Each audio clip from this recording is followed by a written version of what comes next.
and welcome to another episode of Earth911's Sustainability in Your Ear, the podcast conversation with a changemaker working to accelerate the transition to a sustainable, carbon-neutral society. I'm your host, Mitch Ratcliffe.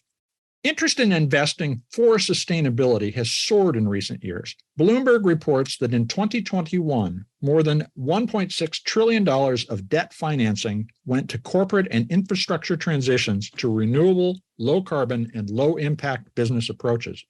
That brings the total invested in sustainable paths to more than $4 trillion, or about 4.2% of the value of the world's economy last year.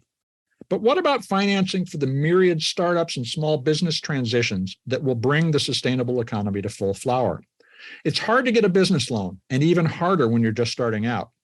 Our guest today, Dimitry Gershenson, is co-founder and CEO of Enduring Planet, a provider of non-dilutive business financing. In other words, they select companies based on similar criteria as a venture company would use without taking stock, providing loans based on the borrower's cash flow.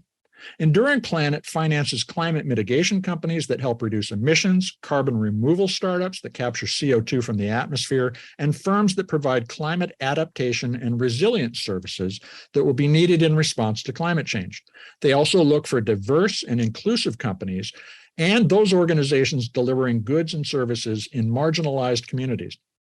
We want to get a sense of the financing activity at the grassroots of the sustainable economy and introduce sustainability-focused startups to the debt financing process. You can learn more about Enduring Planet at www.enduringplanet, all one word, no space, no dash, enduringplanet.com. Welcome to the show, Dimitry. How are you doing today? So good. So excited to have this conversation. Well, it's a pleasure to have you here. I want to start off by asking you about your background. You spent some time at Facebook's, at Meta, the company that owns Facebook, and you led their energy access program for underserved markets in Kenya and India, where you turned a $15 million investment into more than $500 million in follow-on financing by other organizations. You must have learned a lot there, but how did that inform your thinking when you started thinking about Enduring Planet as a business? So our work on the Facebook Energy Access Program was really focused on accelerating electrification in emerging markets. We worked in East Africa, we worked in South Asia, Southeast Asia, and we knew from the very start that we could not be the agent of electrification, right? So we needed to play a role that would sort of enable other organizations, investors, startups, small businesses, whoever, to sort of participate in the market and drive electrification, ideally through clean energy sources. And that was sort of the primary thesis. And one of the things that we figured out pretty early is that we had capital that could play a very catalytic role. And so then the question was, okay, where can we deploy that capital most effectively to have the biggest impact? And we realized that there are these sort of financial mechanisms, often called catalytic capital, where basically you use your money to take risk and then other private investors participate because otherwise they won't, right? And so this is, there's lots of different ways these products can be structured: guarantees, first loss positions, loan loss reserves, lots of different tools, and we use pretty much all of them in the book. And so we work primarily with financial intermediaries who are very early in their journey of sort of providing capital in these markets, often non-dilutive capital. So these were sort of specialized lenders building their operations to lend to folks who were doing pay-go solar, building microgrids, you name it, they were sort of serving these emerging markets. And so we invested in SunFunder, Lendable, Responsibility. We did some work on the dilutive side with Acumen and Venture Builder. And so by our estimates, our capital not only directly unlocked funding in the funds that we participated in, but then those intermediaries were able to leverage the performance of those funds to raise their follow-on funding. And so when we thought about attribution, because it's really hard to think about impact when you're an investor, right? You have to like figure out what you can actually sort of take credit for. And so the way that we felt was sort of justified was to say, okay, the money we directly unlock in a given fund, that's attributable to us. And then their next fund is attributable to us because it was not possible to do it without the previous fund. And then after that, it's all them. So how does that get you thinking about a startup in the enduring planet context? You're looking at it both as an asset that will appreciate in value if it's successful, and as leverage.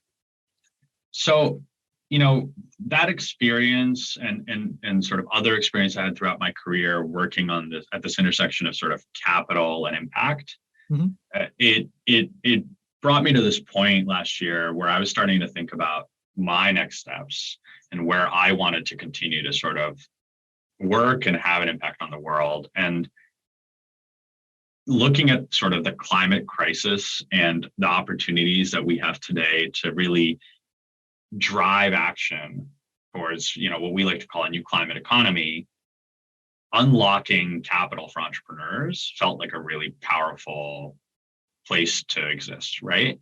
And there's only a few ways you can really do that, right? You can go like work at a bank, which is not something that I find palatable at all. You can start a venture fund or work for a venture fund, or you can sort of look at the gap in the market and say, okay, how do I build a business around addressing this gap? And that gap today in climate, one of the largest is credit. So it's like the availability of corporate debt for small, medium-sized businesses, startups, and even larger companies that is really tailored to this emerging sort of horizontal asset class. And that's what Enduring Planet is really about. It's building a platform to provide sort of founder-friendly, non-dilutive capital to entrepreneurs in the climate space from inception to IPO.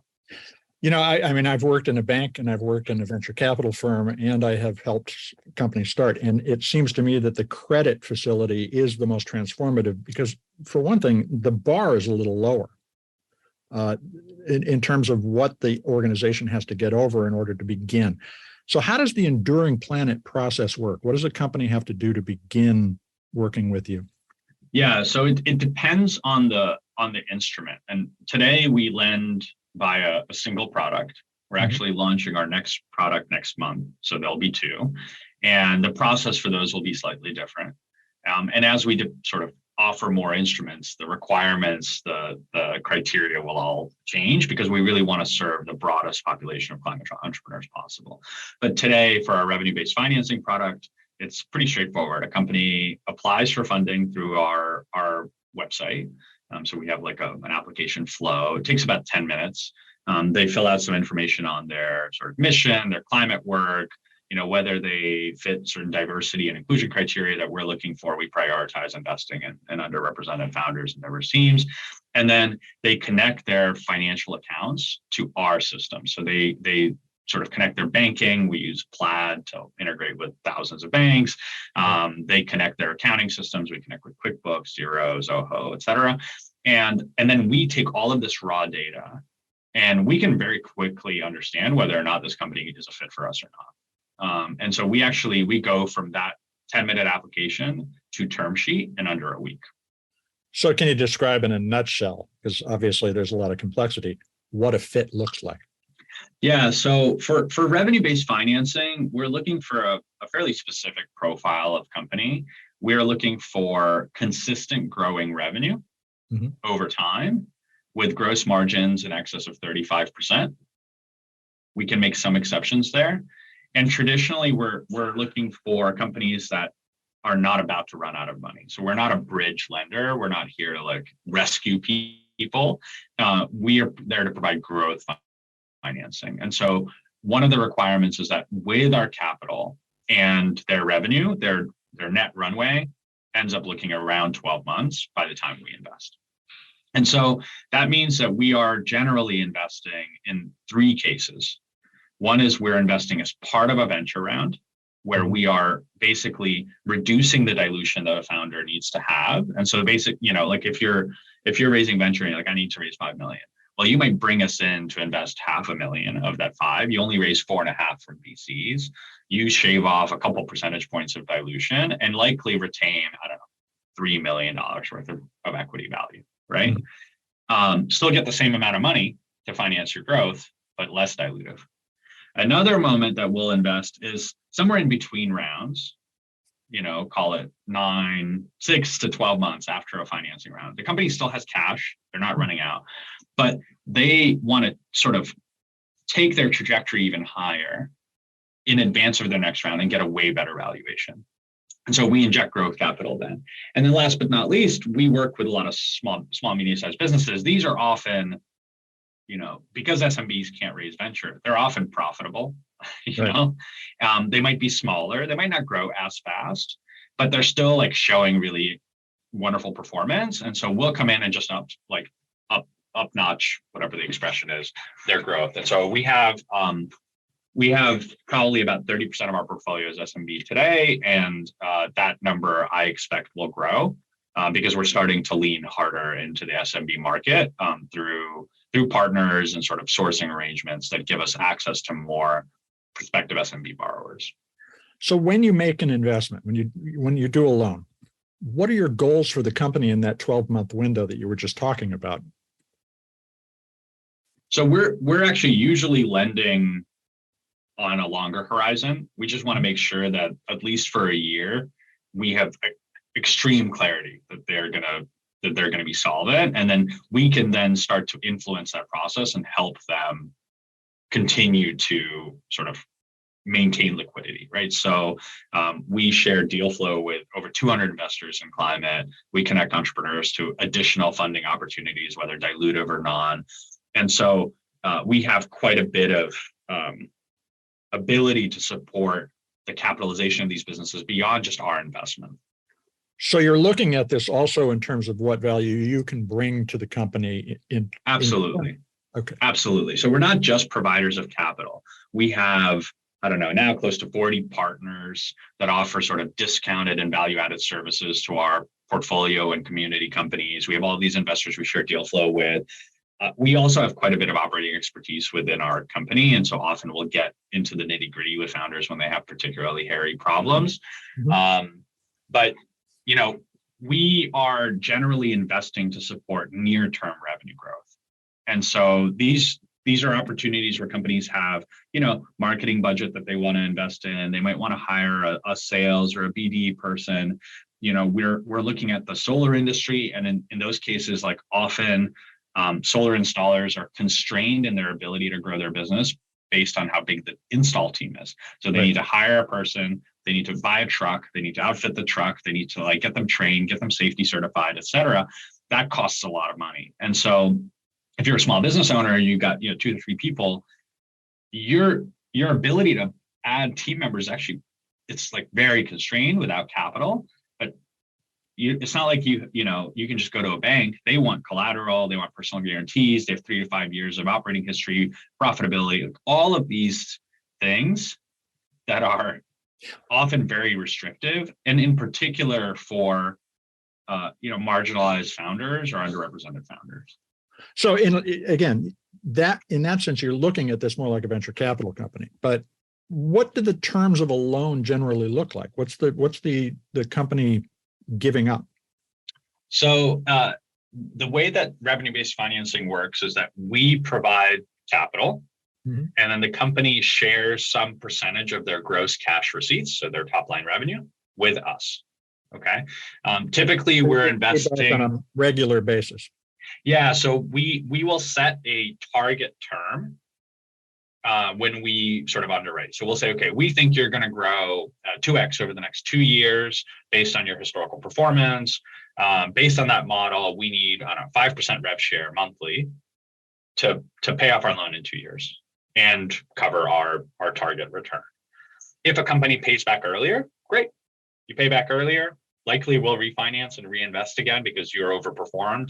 We want to have really long-term financing relationships with our partners. If they slip, we carry that risk. So if a company underperforms, there's no collateral, no personal guarantees, no liens. We're not going to go and take your IP and try to sell it on the market like another lender might. We're there with you, and we're going to find ways to support you to get back on track. And it, in an extreme case of total underperformance, we do have some downside protection. So we generally have like a true up that happens, but that downside protection occurs on a much longer horizon than we anticipate you to pay off our loan. It's really for like catastrophic underperformance. For our novice listeners, describe what a true up is. Yeah. So a lot of RBF lenders, what they'll do is they'll say, okay, we have this anticipated repayment trajectory. Mm-hmm. And in a scenario where you are like really doing poorly, at the end of every year, we'll look at, you have to like sort of pay us some percentage of your principal minus anything you've paid to date. So, in our case, it's often like if we're doing a 2-year loan, we'll have a 1/3 true up over a 3-year period. And what that does is it keeps us from like losing every penny. But if we actually get paid back on that scenario, we end up losing money because of our cost of capital. Because obviously we have to borrow money to deploy money.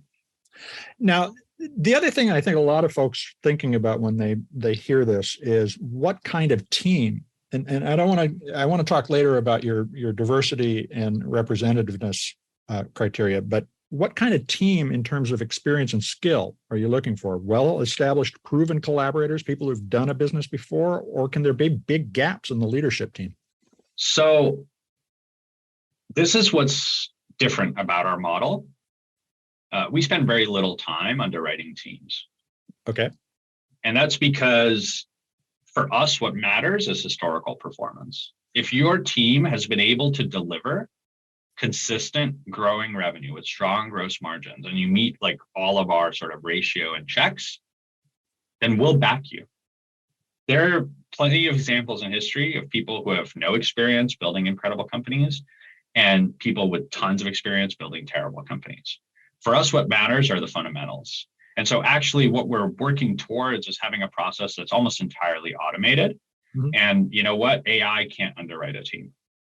And so for us, the question is, do we have enough comfort with the financial performance of this business, with their balance sheet, their liabilities, their, aged AR and aged AP, like all of the different sort of like financial metrics we can dig into?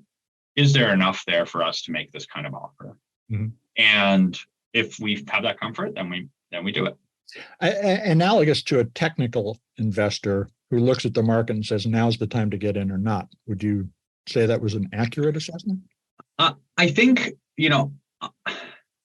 public equities is like a whole other universe. Of course it is, but we're looking for analogies for people to try to. Yeah. So there's been this fairly big expansion of alternative credit mm-hmm. in the financial markets over the last decade, where folks have leveraged sort of technical analysis of, AI, ML, sort of predictive kind of learning models, active learning models that take historical performance and predict the future. Right. And we feel pretty confident that the tools that we're using to do that give us enough sort of capacity to make those types of predictions with the borrowers that we invest in. There are a few things that give us comfort. So one is that, our capital is priced accordingly to the risk. And so we anticipate some loss based mm-hmm. on sort of how this model works. And then two, climate presents a very unique macro condition, which is that the world's on fire. And unlike e-commerce, unlike venture-backed SaaS, where there's a lot of like, oh, the economy's down, the economy's up, like performance is down, performance is up. With climate as a whole, as an industry, we believe performance is only going in one direction, because if it doesn't, we're all dead. Yeah, a very fair point. This is not the gig economy we're talking about. This is an enduring issue that we're going to have to address as a society. That's right. And consumer demand is only trending in one direction. Regulatory sort of conditions are going only in one direction. And additional investment, which sort of plays alongside our capital is only going in one direction. You're looking at like the venture community, for example, right? You look at it across all markets, it is grinding to a halt. You look at it in climate, it's like just going right ahead. It's a great place to stop and take a quick commercial break. We're going to be right back to continue the discussion with Dimitry Gershenson.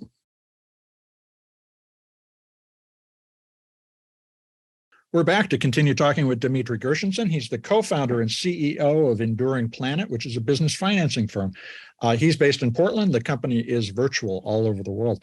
Now, Dimitry, some of your case studies mention the importance of the UN Sustainable Development Goals. How does alignment with the SDGs factor into your decision-making and how you relate your work with a company? Yeah, so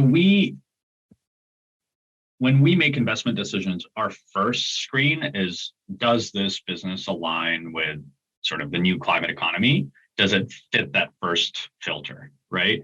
But one of the things that's really important to us is sort of understanding and measuring and maybe even eventually predicting our impact across a broad array of impact metrics. Mm-hmm. And so when we raise capital from investors to then deploy it to small businesses, startups, et cetera, in climate, we commit to them to report impact aligned with the SDGs as a framework. It's not a perfect framework. I have lots of issues with the Sustainable Development Goals as a tool for like sort of categorizing impact, but it's one of the sort of most agreed upon globally. And so we decided to sort of come as close to it as possible for any company. So typically we identify at least one, but generally two sustainable development goals that a company impacts as part of their daily business. And then what we do is we ask them to report on a quarterly basis. Hey, here are the metrics that we agreed you impact.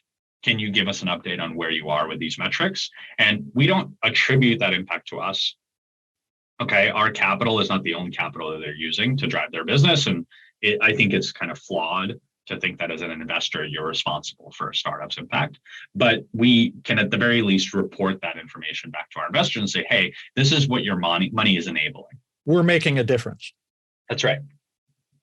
Now, you also focus on teams and communities, underrepresented communities, as a way of changing our social structure. How does that factor into a decision? When you look at the team, does the fact that there is a minority, a woman, does that make a major difference? I wouldn't necessarily say it makes a major difference, but it does make a difference. So in our risk card and in our credit policy, we assign additional points to teams that either have an underrepresented founder, they are at least 50% diverse, and we sort of define that in our own way, or they serve marginalized communities. There's quite a lot of evidence to suggest that meeting any one of these generally, in average, improves outcomes for a business, given the sort of historical data on investing in the space. One of the sort of groups to look to, K4 Capital did some analysis on this in their portfolio. This is a criteria that they use.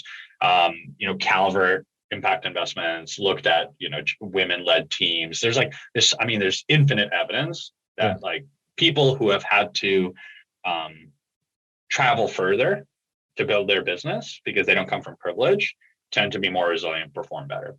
So it's, go ahead. I was going to say that Mitch Kapoor, who I knew many years ago, came from a very poor background himself and really was one of the first and earliest investors to take this strategy and has fleshed it out. And there is a lot of evidence that it's like thinking about nature. The more biodiversity there is in nature, the more resilient nature is. And the same is true of a company. Totally. And so, when we underwrite a business, obviously we're looking for financial metrics, we're looking for performance, we're looking for all of these sort of, numbers. But we also look at the team, we say, okay, if they get extra points basically for meeting these criteria. And right now, I think all but one company in our portfolio meet at least one of those three, and over 80% of our pipeline today meets one of those three criteria.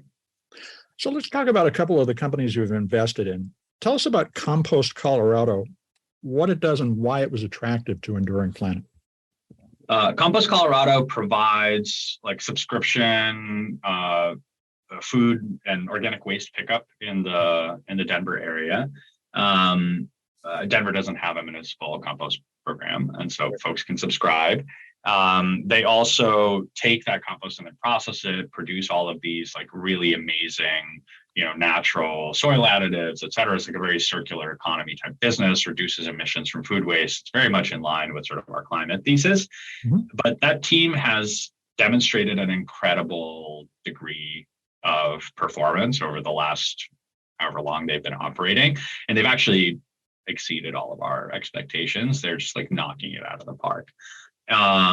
We're big fans. We're big fans of this model because, one, it brings a lot of sort of climate impact. It brings a lot of value to communities. It creates this cycle of having like waste serve food security and regenerative agriculture needs in communities. And it's a fairly resilient business. Like once you get a customer who likes it and they sign up, like why would they stop? Yep. Right.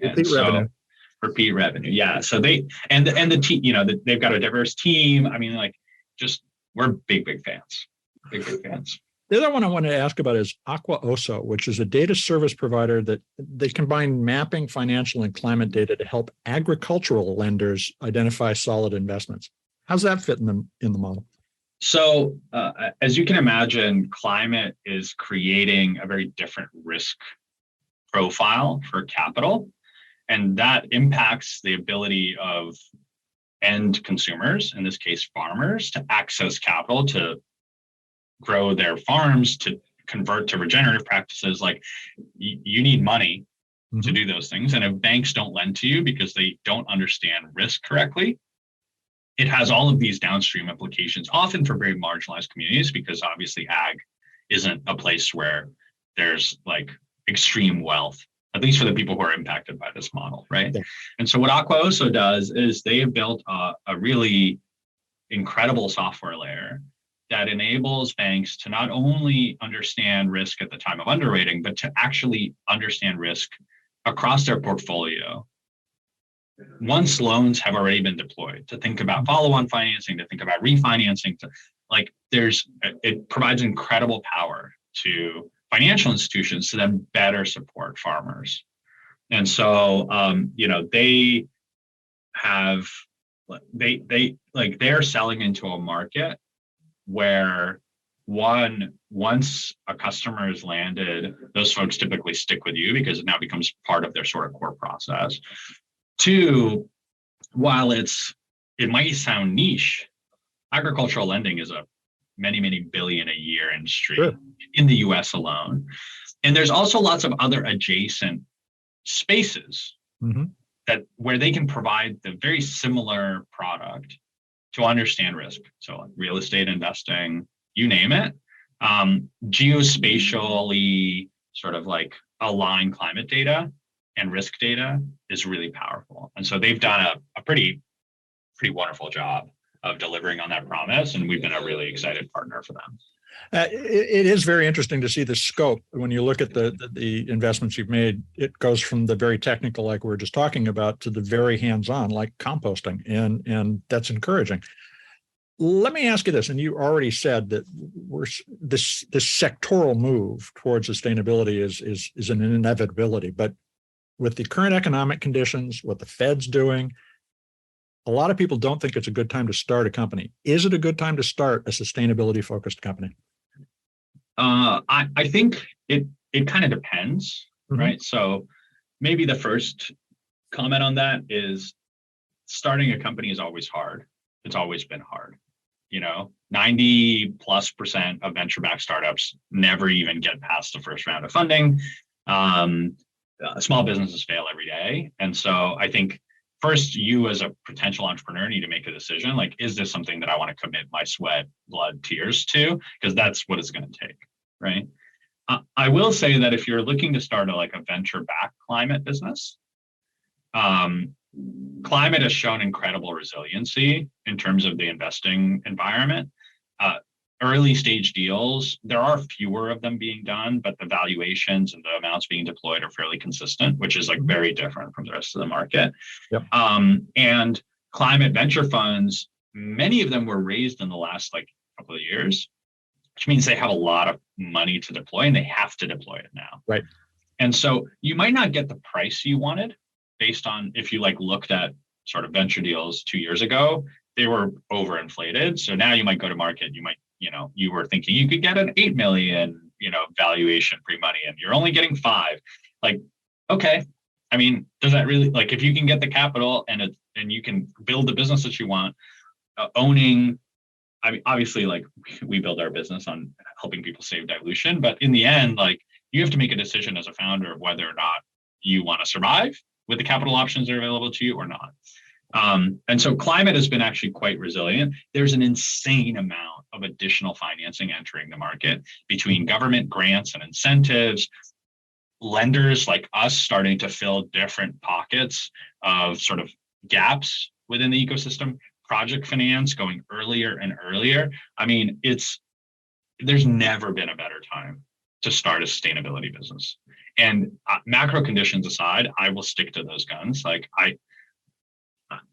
the only places where it is, I think, becoming harder are places where the capital that you're getting depends on like the Fed rate, right? And so like prices are going up. But that's really just the case for like bank lending, right? Generally very late in the market.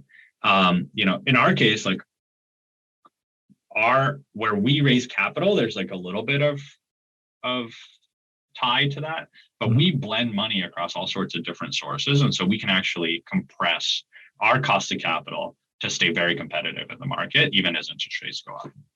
So based on the deals you're seeing right now and the gaps you see in the market, what would you recommend somebody look at as a niche they could pursue today? What are some good business ideas that you haven't seen solutions to? Oh man. I'm going to answer that question in the same way that I answer the question of like, what are you most excited about in the market? And my answer is everything. So there are some spaces that are getting more and more crowded, right? So like, software for measuring enterprise or corporate emissions and offering offsets. There's like, I don't know, 20 platforms doing that today. 20? Now, the thing is, I'd say 50. Yeah. The thing is like, there's a lot of opportunity there between small, medium-sized businesses and enterprise. There's sort of compliance requirements across Europe and California. There's like all of this market opportunity. And so frankly, I think you could actually build quite an effective business if you're doing it well. Maybe you won't hit $1 billion, but you can get pretty far, right? But pretty much everywhere else, it's so early. If somebody wants to go and build another enduring planet right now, go do it. It's a $700 billion a year problem. Well, let's take Compost Colorado as an example. It's a regionally focused composting business. Is every region ripe for a composting business? Anywhere that doesn't have a large-scale municipal compost program that serves everyone, sure. Does the prospect of a large-scale municipal program coming in later make that a risky investment? I think it depends. I'm not going to speak for that team. Sure. I'm not close enough to the business, but I would imagine that in a lot of cases, municipal programs like that end up using private contractors to execute. And so if you have already built the network and you're already doing the work, then the likelihood that they will then not only secure your like enduring position in the market is much higher. And so I think, look, there are obviously, it is your job as an entrepreneur to go and look at the competitive dynamics in the market that you want to enter and do your homework. But I think that there's at a sort of broad macro climate community level, the opportunity set has never been greater. And there's also more and more resources to try to understand if your ideas are valid and getting traction. So you can join communities like My Climate Journey, Work on Climate, New Energy Network, You can go and take courses. There's the climate-based fellowship program. There's the Terra.do like climate boot camp. There's so much out there today that did not exist. So, I've been in climate for, oh my God, 13 years. Mm-hmm. Okay. And when I left undergrad, none of this existed, right? Even when I left grad school in 2015, God, when was that? 2015, none of this existed. Yeah. Right. And so today, you want to get into climate and you've been a data scientist in big tech, you have an ocean of resources to transition into a different job. And you want to start a business, like there's all of these places to go to get validation and feedback. There's most of these communities that exist on Slack that have 5,000, 10,000 people, all of them have a startup ideas channel where people just throw stuff out all day and get feedback. Now, your site, enduringplanet.com, has a lot of articles by business and financial people explaining how to build a business. What kind of information can people find there, and what do you recommend they read first?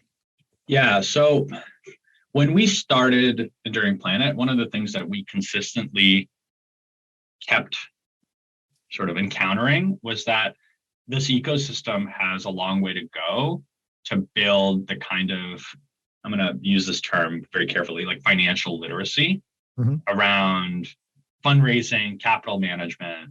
And I think this is probably true everywhere, but climate is in some ways unique because you often have folks coming in from very technical roles, trying to build companies without necessarily bringing in seasoned operators. And even then, often founders fall into these traps because they're surrounded by, VCs or whatever, who will like tell them, oh, you're a venture-backed company, you only raise venture capital. It's like, it's terrible advice. And so we wanted to provide perspective. It's partially our perspective and partially expert perspective on very tactical issues at the intersection of climate, entrepreneurship, and capital. And so every week on a Tuesday, we publish it's like a synopsis of a conversation that I have with an expert. So sometimes we actually publish the recording of the conversation. It's like sort of a blog, not really, no production. It's very, very sloppy, very raw. But we publish this written piece that people can reference over time. And so we've covered everything from how to build a really awesome data room to how to raise capital from private foundations to, navigating stalled rounds to, thinking about your first industrial pilot and how to sort of leverage that to raise additional capital. And so for us, the goal is to provide what we think is very like high quality tactical insight into saying, okay, I have this one problem. How do I solve that? Right. And over time, to build a library where basically at any point in their entrepreneurial journey, a climate founder can go and say, okay, I need to find a law firm to represent me for my Series A, and we'll have a piece on we haven't done that one yet, but we will. I need to figure out how to negotiate this term because this term is really complicated. And so we'll have a piece on that. And I don't know if there's any individual piece I'd recommend. I think it kind of depends on what you need to Jump learn. in and browse. There's, I think we've been publishing content now for about half a year. And we have about another half a year already in the works or produced. And I think as we grow, we'll start to expand that base and maybe create sort of repositories of information. But one of the things that we want to be careful of is there's an incredible amount of really good resources in the market today, right? Podcasts like this one, which educate people on all sorts of different things around sort of building a business, how they think about a market. Resources like Climate Tech VC, where they produce incredible insight about sort of the venture side of this ecosystem. And what we want to do is offer something that's fairly niche, right? It's tactical advice at this intersection. And I don't want to produce reports on the venture funding ecosystem. That's not for me. That's for Sophie and Kim to do. That's great. And people should go and learn about all these other resources because there's just so much out there. This is the other thing is there's not just community now. There's all of this educational insight in the world to give you the tools you need to like successfully build a business in the space. Well, and, like the rise of technology, which started, or I should say, was catalyzed by things like the computer fair. These resources are blossoming all around us, and it's only a matter of reaching out and taking them. But I want to thank you for taking time to talk with us today, Dimitry. It's fascinating. We'll point people to Enduring Planet. Thanks for the time. Thanks so much, Mitch. I really appreciate it. We've been speaking with Dimitry Gershenson. He is the co-founder of Enduring Planet, a debt financing company working to catalyze the climate startup community. There isn't a lot to add to Dimitry's comment that now is the best time, so far at least, to start a sustainability or climate-focused company. The climate crisis has made the human and business response inevitable. We have to figure out what to do, and we have to get out of this mess, and we have to do it together.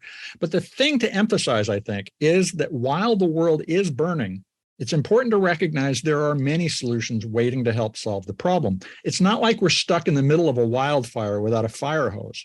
There are fire hoses lying all over, waiting to be picked up and used systematically to change humanity's trajectory. So I hope you'll take a moment to share this show and explore our archive of hundreds of interviews.